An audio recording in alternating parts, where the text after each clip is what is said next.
Cancer, hi! Welcome to Mr. Queen PH at ito ang inyong weekly reading for November 6 to 12, 2023. General reading, just take what resonates. Watch your Sun, Moon, Rising, Venus for other messages. And thank you sa lahat ng sumusuporta dito sa ating channel. Just a reminder, gamitin nyo lang ang reading na ito bilang gabay. And pa-follow, like na rin ang ating Facebook and TikTok. Lahat po yan, Mystic Queen PH. And please check out my Shopee shop. Available ang mga protection and prosperity bracelets, zodiac sign bracelets, and many more. Link on the description. So ito yung Cancer bracelet. Ayan. Meron siyang larvicite, aquamarine, and selenite na nag-a-align sa energies ng mga Cancer. So, lahat yan ay nasa Shopee. Sa aking Shopee, link on the description if you want to order. Okay, Cancer, let us see what is up with you this week. Ano ang energies for you, for Cancer? A new romantic cycle begins. Oh, yung iba may bagong relationship. New Moon in Libra.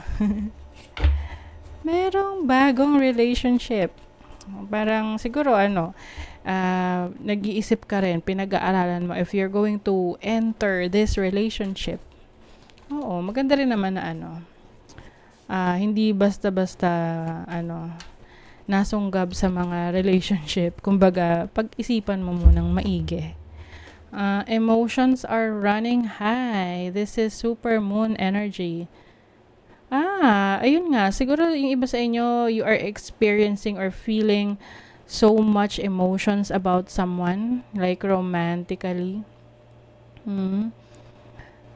So, pay attention to your energies, to your feelings, kasi minsan, yung sinatawag na bugso ng damdamin.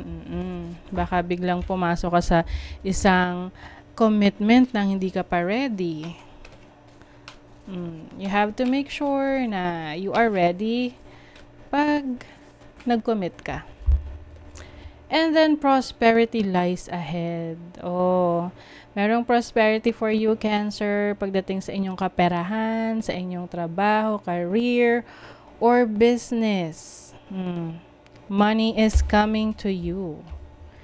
So, let's see what else. What tayo ng tarot cards for Cancer. What's coming to Cancer ngayong week na to? Oops, okay. Meron tayong jumper. Uy, 9 of Cups, happiness. Wish fulfillment. O yung iba sa inyo, in love. Oo, may bagong romantic cycle kasi rito. And I feel like this is fulfillment also in your finances, in your career, business, no? Kasi meron kang treasure dito. So, merong treasure for you. That's prosperity. What else?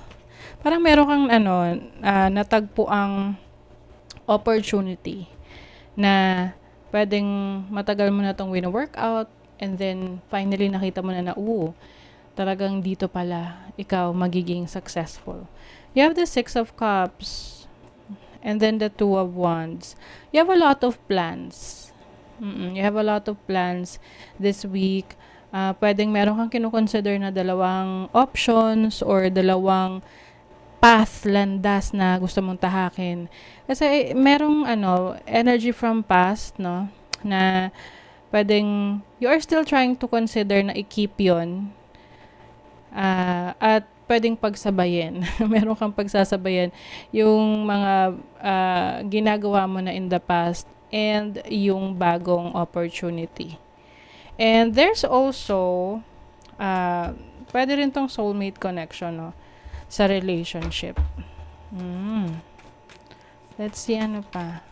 So, pwedeng itong new romantic cycle na nagsisimula. Meron kang feeling na this person is your soulmate energy. Ace of Swords. Meron kang eureka moment. It's like a great idea, no? Na Susubukan mo, itatry mo. Yung iba sa inyo meron kayong pag-aaralan or pinag-aaralan ngayon to improve your knowledge, to improve your skills, your abilities. Queen of Wands. Very creative kayo this week. You have a lot of projects. Parang alam niyo yung carefree na energy na go with the flow, kung saan kayo masaya, kung saan kayo mas nakakaramdam ng excitement, dun kayo. Yun yung ginagawa niyo. Travel opportunities rin for some of you. And I also see some good news coming.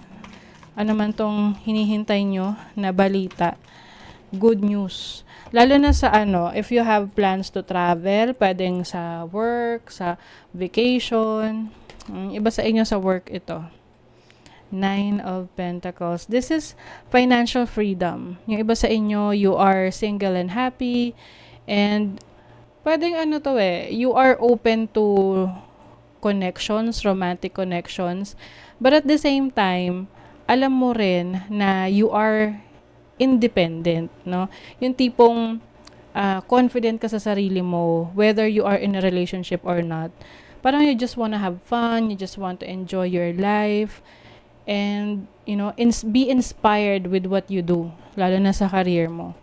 Oo, meron kang, marami kang sources of inspiration, lalo na sa iyong trabaho. It seems na yung iba sa inyo, yung inyong career or trabaho ngayon is related siya sa mga interest ninyo. Hindi siya boring. So, for you, maaring doon ka na nakakahanap ng fulfillment na, this is what I really want and I'm so thankful. Ganon. Sa relationship o expression, meron talagang nagpaparamdam sa inyo. Kaya lang mag-ingat, may deception dito. Pwedeng, alam niyo yung deception, it doesn't mean na totally may panloloko or what. Pwede rin kasi meron kang mga bagay na hindi pa alam tungkol dun sa tao na yon, na pwedeng mag-iba yung pagtingin mo sa kanya pag nalaman mo yun. So, kumbaga, if this is a new connection, kasi new romantic cycle to, hinay-hinay lang, no? Try to get to know the person. Enjoy, 'di ba? And then, if you feel na ready ka na, then, you can start the relationship or commit to this relationship. But of course, be careful.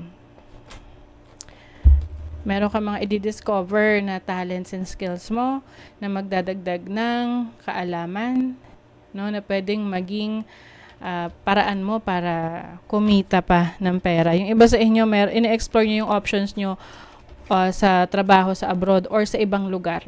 Oo, sa ibang lugar na medyo malayo sa kinatatayuan nyo ngayon.